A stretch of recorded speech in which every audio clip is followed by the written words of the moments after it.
আরে ভাইয়া অনেক ঠান্ডা লাগতেছে, তাড়াতাড়ি গাড়িতে বসো। সাহেব আমার অনেক ঠান্ডা লাগতেছে, আমার পড়ার জন্য কিছু একটা কিনে দেন না। আরে বাঘ ভিখারি, আমার তো কোনো টাকা নাই। প্লিজ সাহেব প্লিজ, আমার অনেক ঠান্ডা লাগতেছে। আরে তুমি ওরে বলো তো, আমরা কালকে ওকে কিনে দিব। ঠিক আছে, কালকে তোর একটা জ্যাকেট কিনে দিব। ঠিক আছে সাহেব, কালকে আমি এখানে আপনার জন্য অপেক্ষা করব।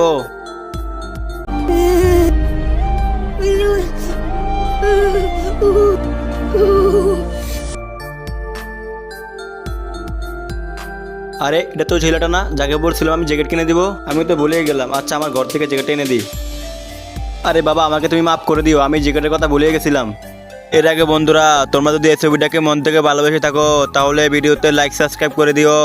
আর যদি লাইক সাবস্ক্রাইব না করো তাহলে আমি বুঝে যাবো তোমরা এই ছবিটাকে ভালোই বাসো না। আরে ভাইয়া এখানে একটা গরিব বাচ্চা ছিল না, ওই বাচ্চাটা কোথায় গেল? আরে ও বাচ্চাটা তো মরে গেছে। একটা ভদ্রলোক বলছিল তাকে সোয়াটার দেবে, কিন্তু সোয়াটার দিল না, সে শীতেই মারা গেল। ঠান্ডা ঠান্ডা। শুক্রিয়া ভাইয়া।